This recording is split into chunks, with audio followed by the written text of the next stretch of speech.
మనం జనగాం జిల్లా చిల్పూర్ మండల్ గుట్ట గ్రామం వడర్ కాలనీకి అయితే రావడం జరిగింది. మనతో రాజయ్య గారు ఉన్నారు. నమస్తే సార్, బాగున్నారా?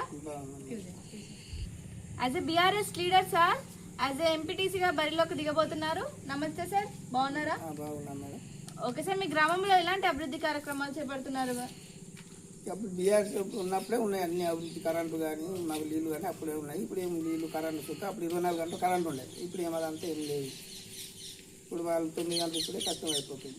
మళ్ళీ అదే ప్రభుత్వం రావాలి, మాకు కరెంటు బాగుంటుంది రైతులకు. ఓకే సార్, మీ గ్రామంలో ఎలాంటి సమస్యలు ఉన్నాయి? మీ కాలనీలో ఎలాంటి సమస్యలు ఉన్నాయి?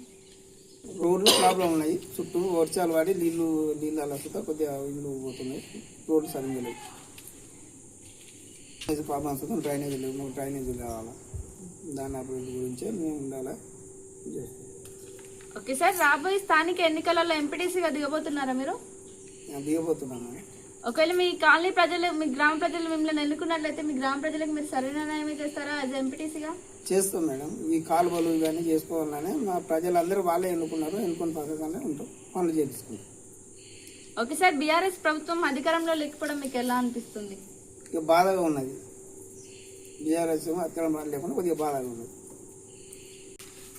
ఓకే సార్, మా ఛానల్ ద్వారా ఇంకేమైనా చెప్పాలనుకుంటున్నారా? చెప్పాలనుకుంటే మేడం, కాంగ్రెస్ ద్వారా బాగా ఇబ్బందులు ఉన్నాయి. మళ్ళీ బీఆర్ఎస్ పార్టీ గెలిపించుకోవాలా, పనులు చేపించుకోవాలని ఉన్నాయి. మేము సుధా బరిలో దిగబోతున్నాం. ఎంపీ స్థానాల ఇలా భారీ మెజార్టీతోటే వస్తాం. మేము అందరు ఎన్నుకోవడానికైనా పెట్టుకున్నాం, గెలుస్తాం, పనులు చేపించుకుంటాం. జై Telangana. Okay sir, thank you. So ఇదండి టుడే ఇంటర్వ్యూ.